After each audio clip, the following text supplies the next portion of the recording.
Բարև ձեզ, շնորհակալ ենք, որ եկաք տաղավար, մի քանի թեմաներ եք առանձնացրել, բայց սկսենք այս հարցից։ Ադրբեջանի փոխվարչապետ Շահին Մուստաֆայևը պատվիրակության հետ ժամանել է Հայաստան, հիմա գտնվում են Ահվերանում։ Մեր գործընկերները Նյուզեյեմի այնտեղ են, անվտանգության աշխատակիցները ցույց չեն տալիս մոտենալ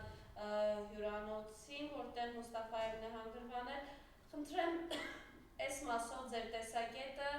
ինչու է եկել, ինչ եք կարծում, ինչ սպասել։ Բարև ձեզ, շնորհակալություն նախրավերի համար, սիրելի հայրենակիցներ, այո, այսօր Ադրբեջանի փոխնախագահը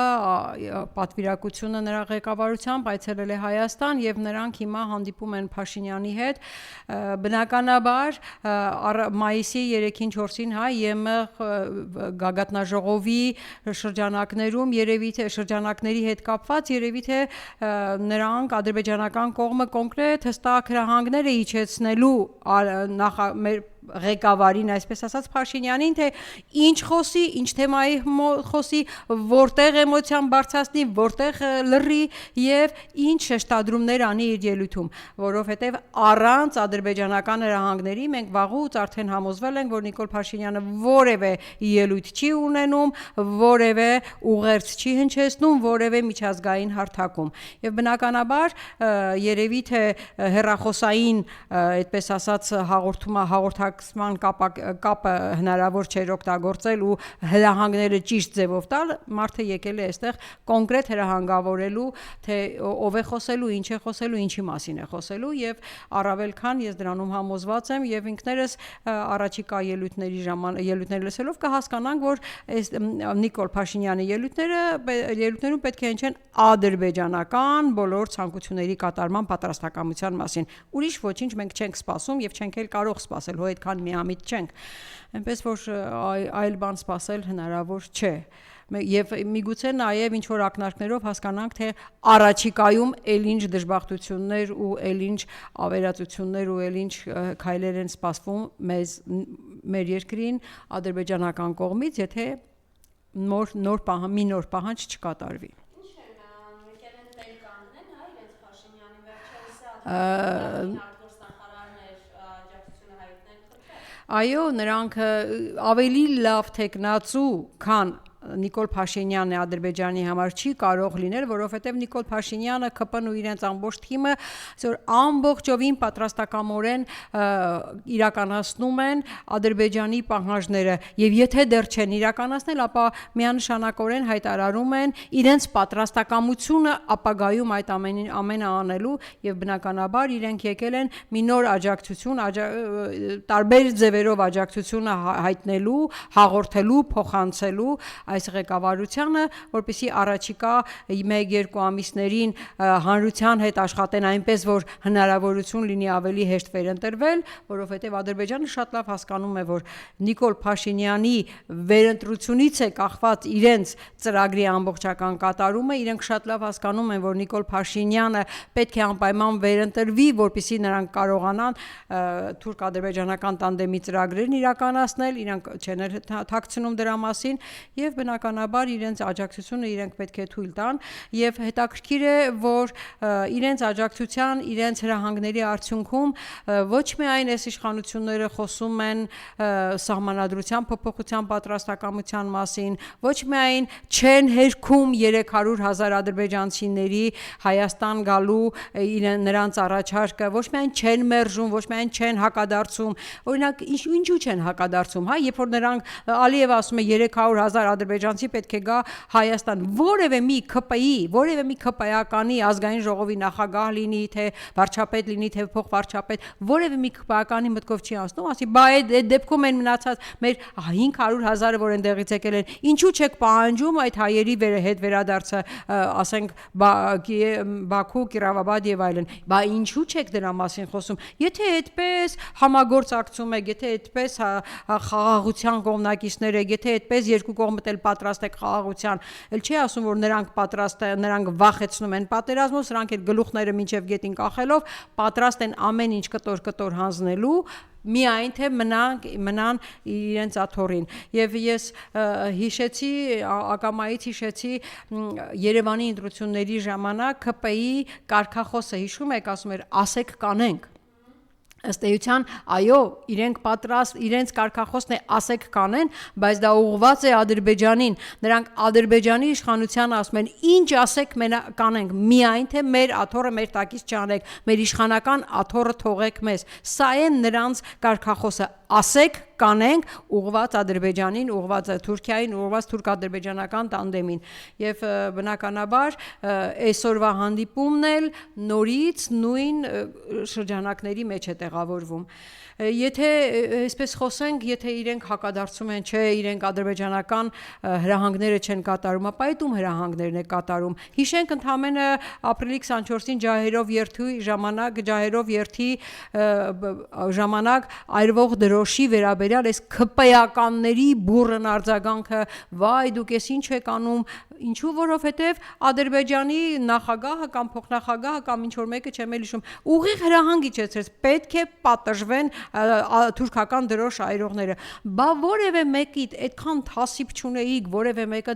որևէ կերպ արձագանքեք, հենց նույն Ալեն Սիմոնյանը, հենց նույն ՔՊ պատգամավորները արձագանքում եք դրոշի այրելու վերաբերյալ նրանց պատժին, բա չեք ասում, բա այդ ինչի օրինակ թուրք-ադրբեջանական տանդեմի ներկայացուցիչներ, բա դուք ոնց եք մեր մեծարգո Նիկոլ Փաշինյանին համարում հարբեցող ծաղրածու, թե դուք էլ եք այդպես համարում, թե ռիսկ չեք անում ասել ադրբեջանական տանդեմին, որ մեր ղեկավարը հարբեցող ծաղրեցու չի, չէ, կամ դուք այդպես եք մտածում, ձեր մտքում եւ համաձայն եք ադրբեջանական այդ ձևակերպումներին, կամ ընդհանրապես ընդունում եք, որ դուք ով եք, որ որևէ ձևով հակադարձեք Ալիևին կամ Էրդողանին, եւ այսքանով հանդերձ խոսում եք ինքնիշխանությունից, եւ այսքանով հանդերձ խոսում եք ինքնուրույնությունից, եւ այսքանով հանդերձ խոսում եք խաղաղությունից, եւ դեռ ավելին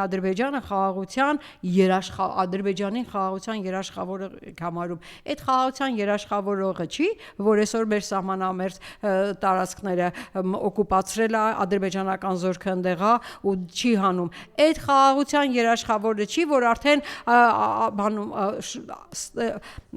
Արցախում մեր մշակութային կոթողները, մեր վանքերը, մեր եկեղեցիները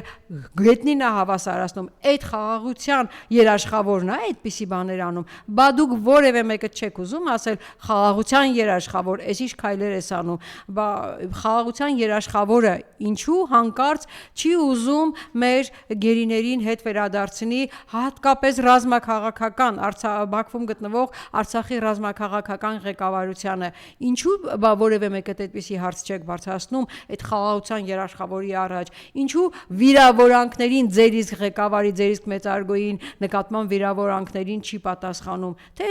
էլի եմ կրկնում, դուք ինքներդ համաձայն եք, եթե համաձայն եք, այդ դեպքում ես ձեզ ասելու ոչինչ չունեմ, ավելի լավ որ համաձայն եք, ավելի լավ որ ընդունում եք, որ հարբեցող ծաղրածու է, բայց այս պարագայում դուք ինչպես եք ընդունում հարբեցող ծաղրածու ձեր ղեկավար լինելը, եկեք այդ հարցին պատասխանեք։ Ես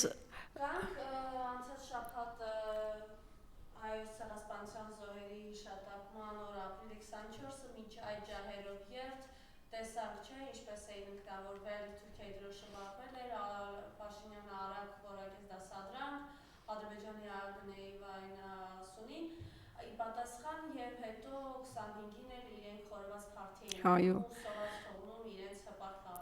Անկեղծ ասած,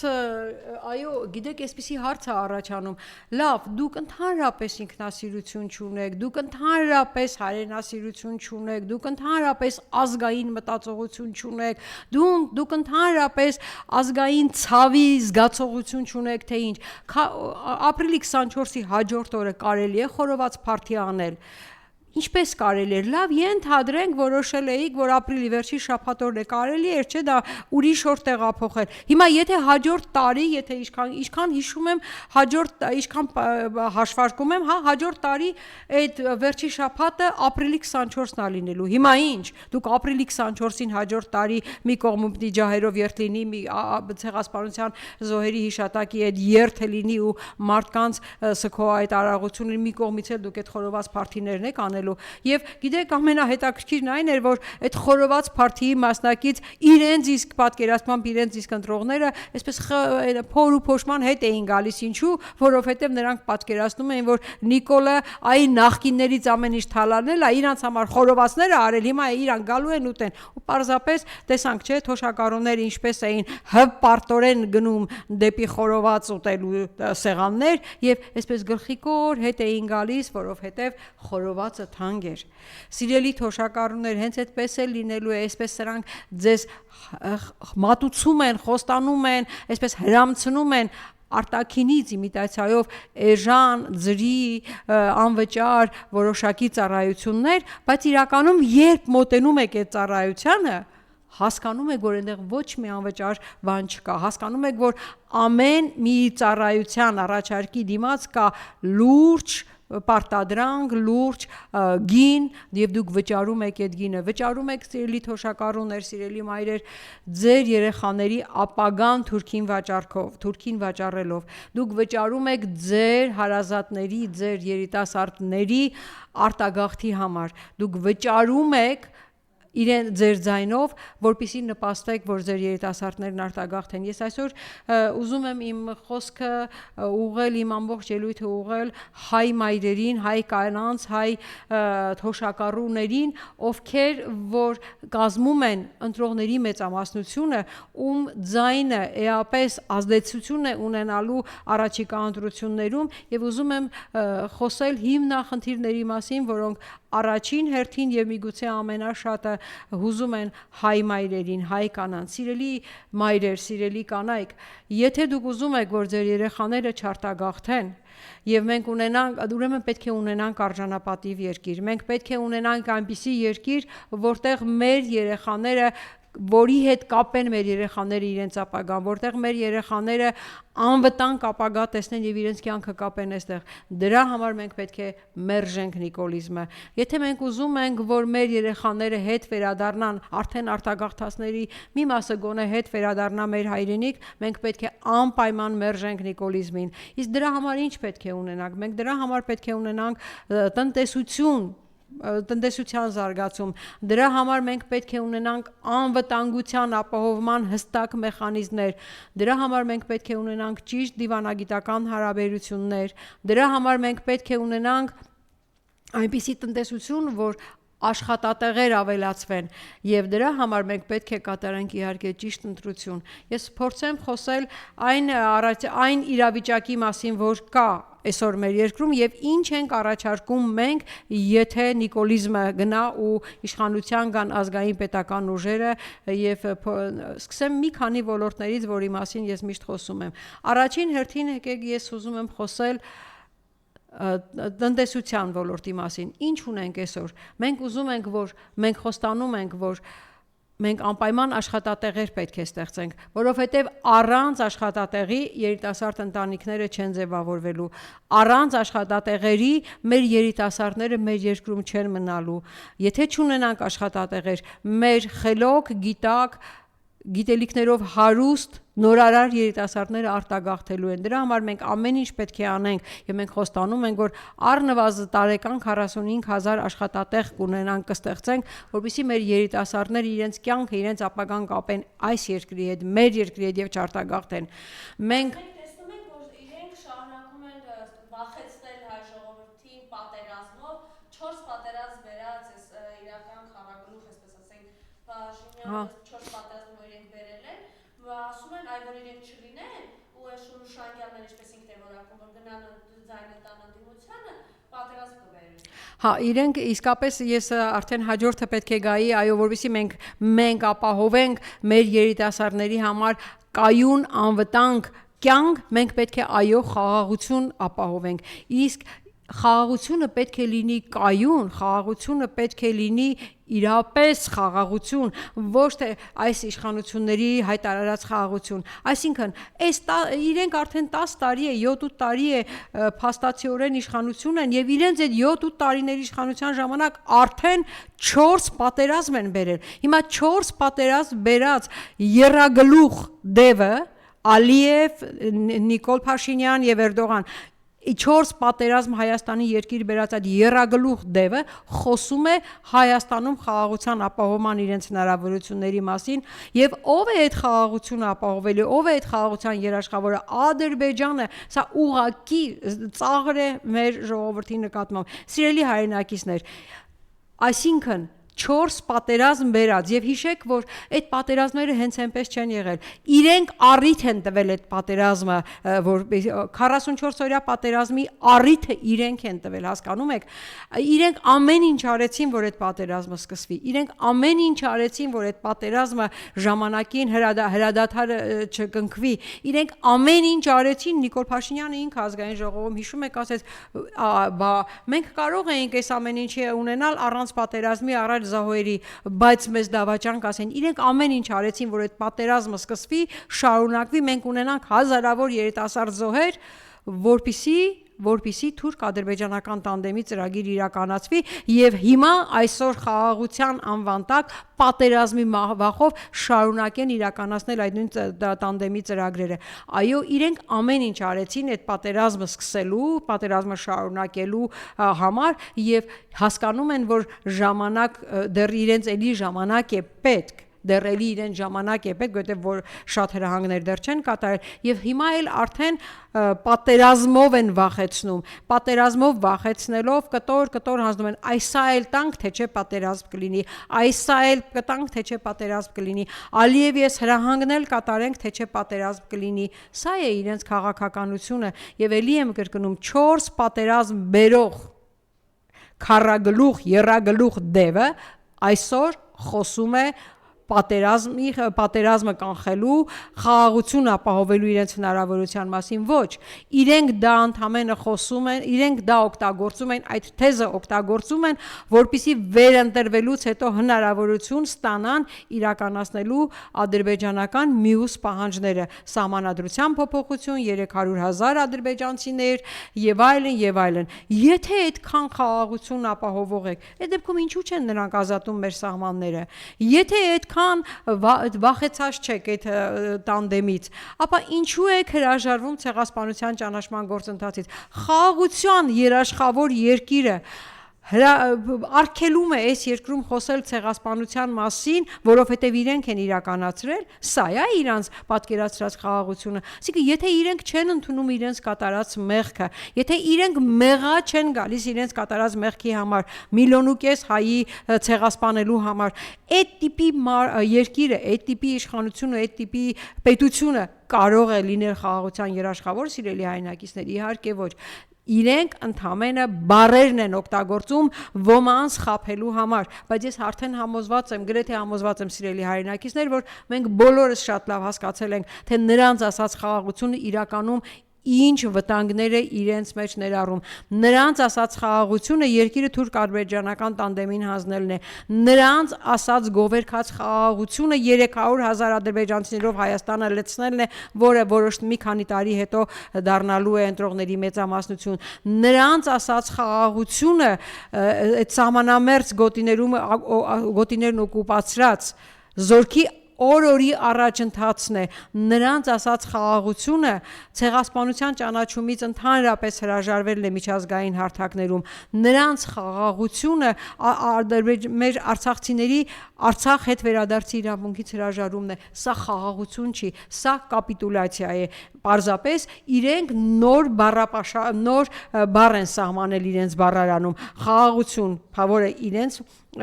իրենց գործողություններով ցույց է տալիս, որ իրենց ասած խաղաղությունը դա կապիտուլյացիա բառի նոր հնչողությունն է։ Եթե լսում եք խաղաղություն բառը ԿՊ-ից, ուրեմն իմացեք, որ իրենք խոսում են կապիտուլյացիայի մասին։ Որպեսզի մենք խաղաղություն ապահովենք, մենք պետք է ունենանք ազգային պետականամետ իշխանություն։ Մենք պետք է ունենանք այնպիսի իշխանություն, որը իզորու է այդ խաղաղությունը ապահովել, իսկ դրա համար պետք է ճիշտ դիվանագիտական հմտություններ ունենա, դրա համար մենք պետք է ունենանք հզոր տնտեսություն, դրա համար մենք պետք է ունենանք ճիշտ կրթական ու առողջապահական համակարգ, երկրին սոցիալական ճիշտ քաղաքականություն, հակառակ դեպքում խաղաղություն այն պատկերացման, որ մենք մեր ժողովուրդն ենք պատկերացնում, որ ուզում ենք, այդպիսի խաղաղություն չի լինելու, իրենց ասած խաղաղությունը դա կապիտուլյացիան է, Պարզապես, այսպես ինչպես իրենք հիշում եք, երբ ասեցին իրենք սպիտակներն են, ընդդիմությունը սևերն են,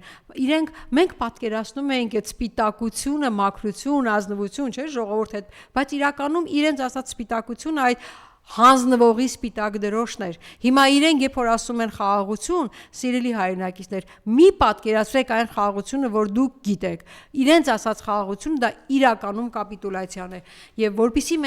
մենք իրական խաղաղության հնարավորություն ստեղծենք մենք երկրում, մենք դիմում ենք սիրելի մայրեր ձեզ, դիմում ենք սիրելի թոշակառուներ ձեզ, սիրելի կանայք ձեզ, մենք պետք է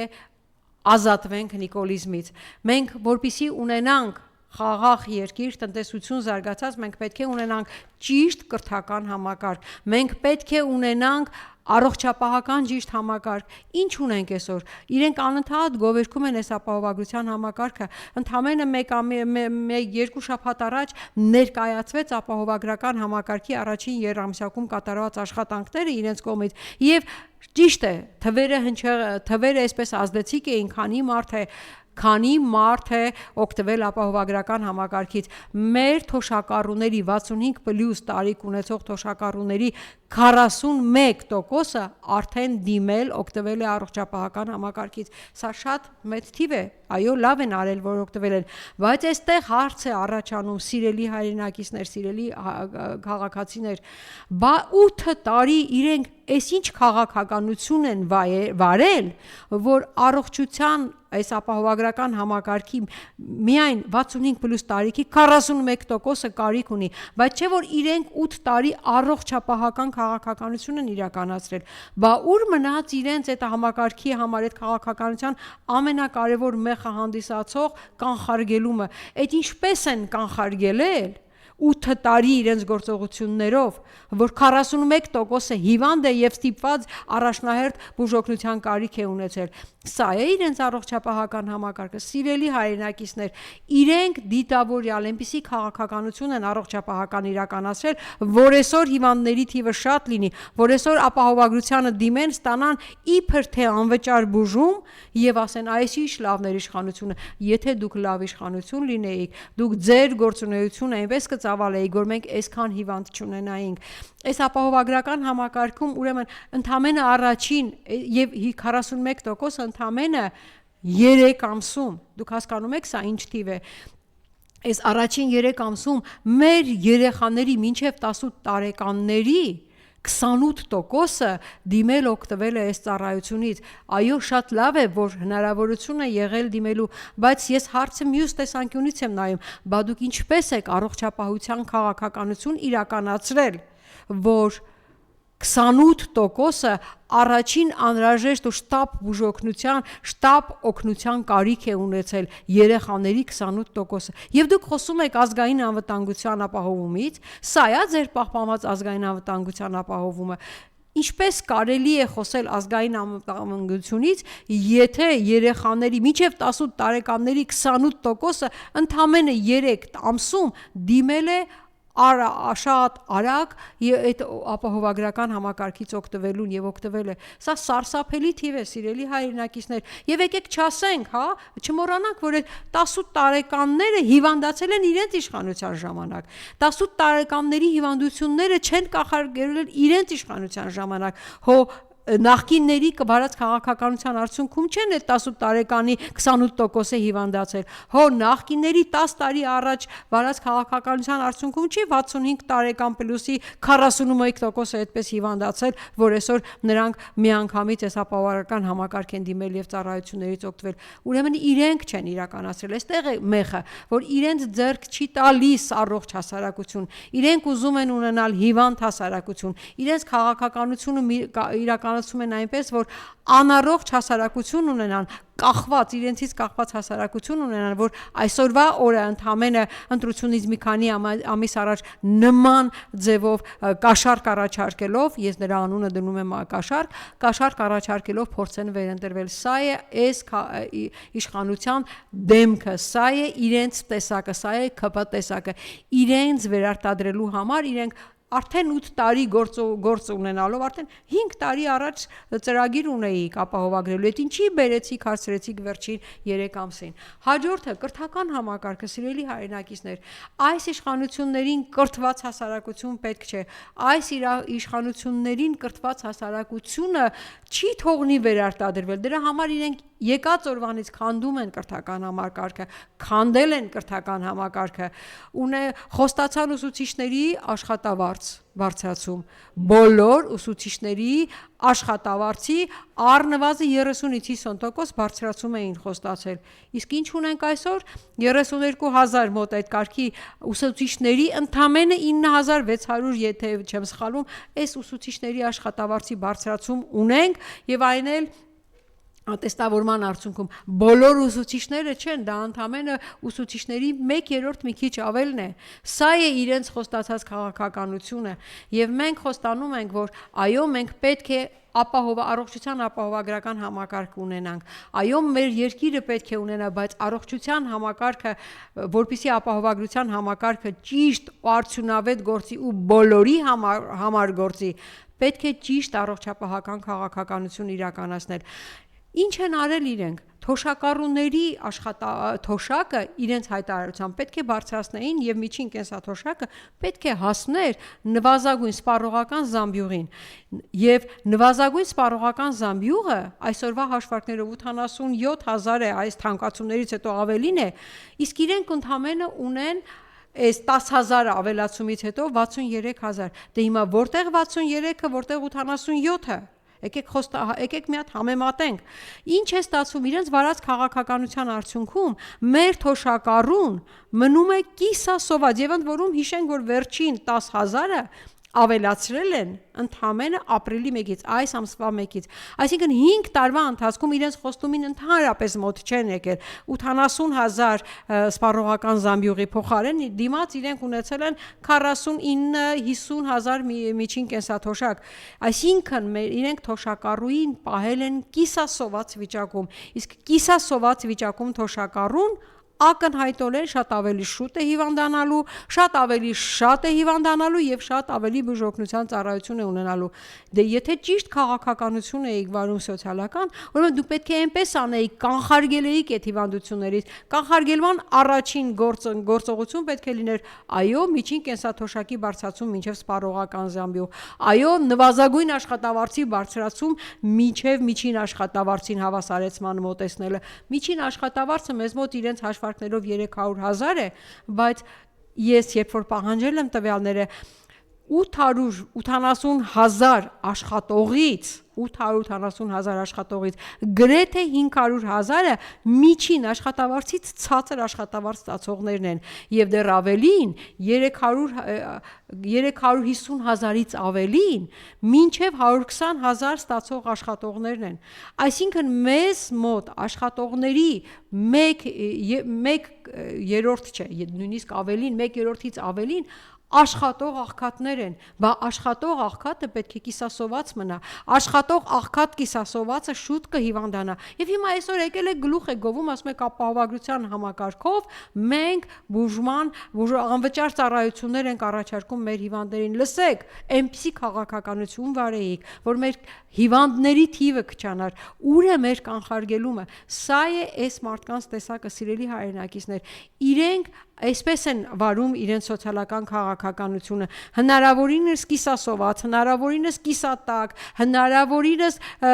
աղքատ վիճակում աշխատողներով երկիրը պահել կախյալ վիճակում, չկրթված, անառողջ մարդը իրենց համար կանխատեսելի,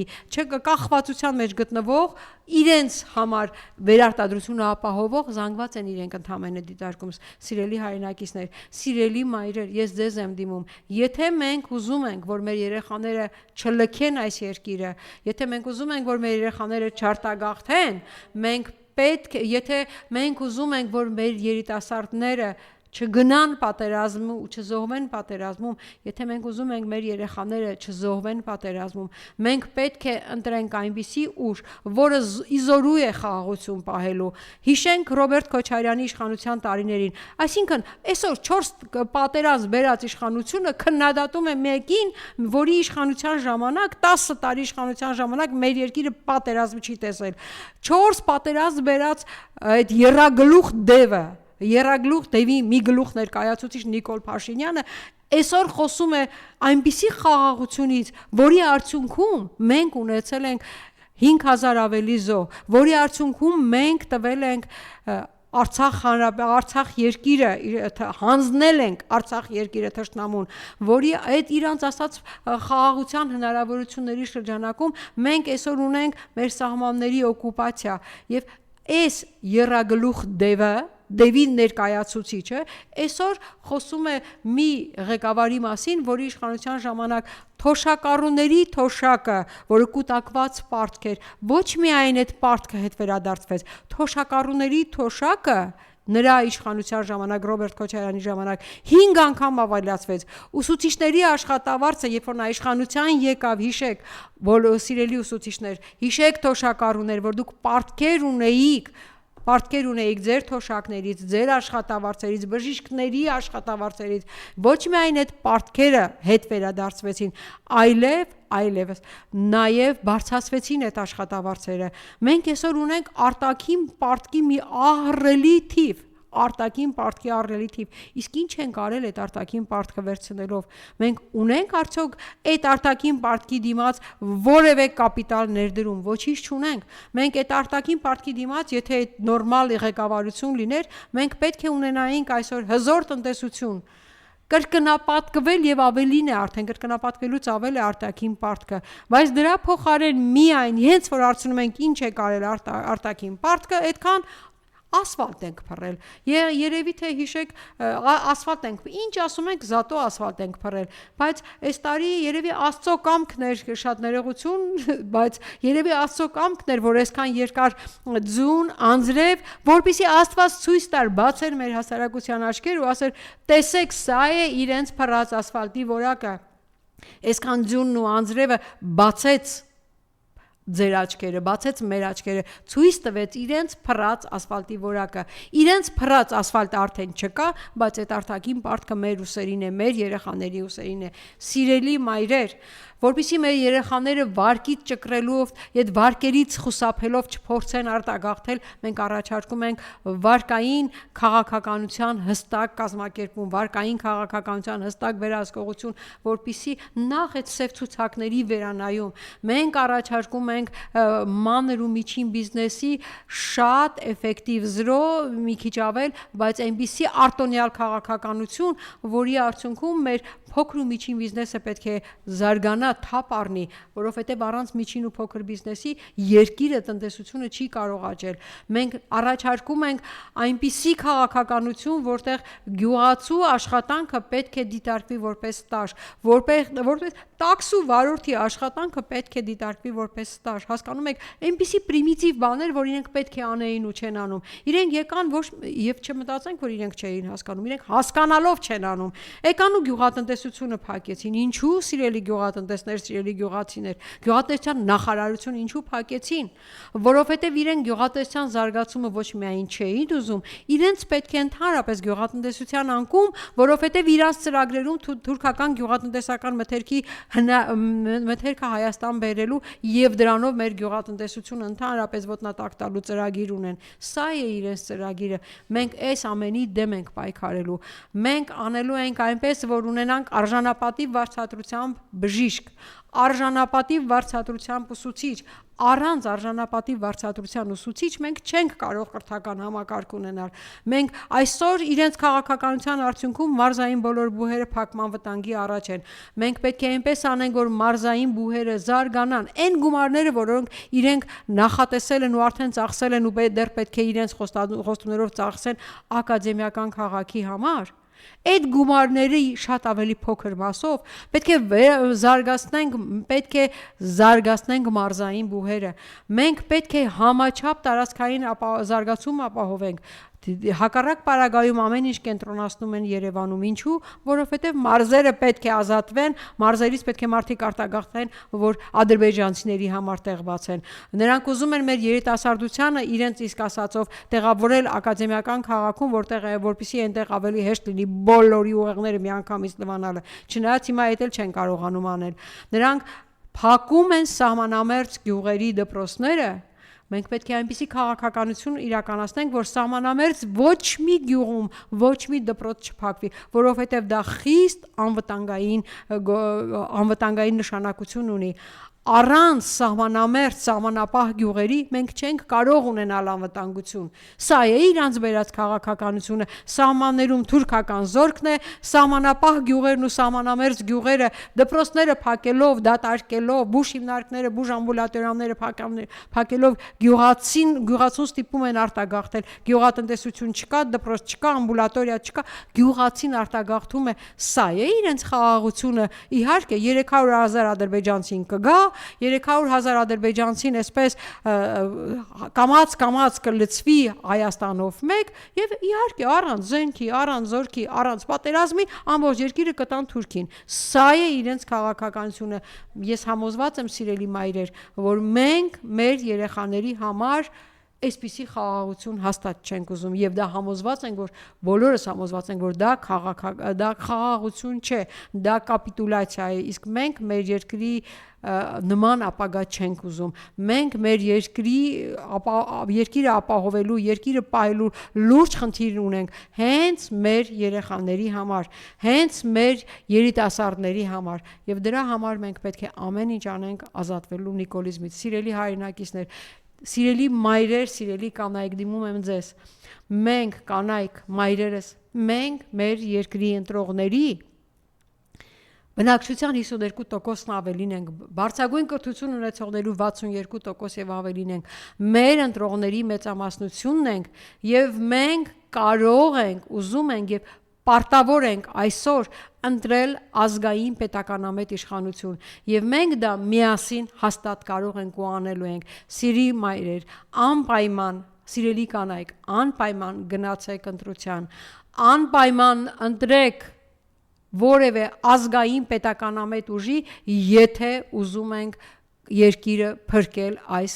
դավաճան իշխանություններից, եթե ուզում ենք երկիրը փրկել թրքացումից, եթե ուզում ենք մեր երեխաները մեր երկրում ապրեն, եթե չենք ուզում, որ մեր երեխաներն արտագաղթեն, մենք պետք է գնանք ընտրության, մենք պետք է ընտրենք ազգային ուժին եւ մենք ամեն մեկս մեր հերթին պետք է համոզենք մեր հարևանին, կողքի ծանոթին, ով չի գնում ընտրության, չվստահելով ընտրության արդյունքներին, մտածելով, որ իր մասնակցությունը որևէ փոփոխություն չի բերելու։ Մենք պետք է համոզենք եւ ամեն մեկս ոչ միայն գնանք, այլ գոնե 1-2 հոգի այդ չգնացող քաղաքացիներից մեր հետ տանենք ընտրության, որովհետեւ այս կապիտուլյանտ ուժի միակ փրկությունը մեր չմասնակցությունն է։ Նրանք հենց դա են անում։ Նրանք ամեն ինչ անում են, որ մարդիկ հիասթափվեն ու չգնան ընտրության, որպեսզի չմասնակցության պարագայում իրենց հավաքած տոկոսը մանդատների մեծ թիվ ապահովի։ Սիրելի մայրեր, սիրելի կանայք, սիրելի հայրենակիցներ, մենք պետք է անպայման գնանք ընտրության, մենք մեզ հետ որևէ 1-2 չգնացողի պետք է համոզենք ու տանենք ընտրության եւ միասին մեր երկիրը փրկենք այս դավաճան իշխանություններից։ Միասին մենք դա կարող ենք։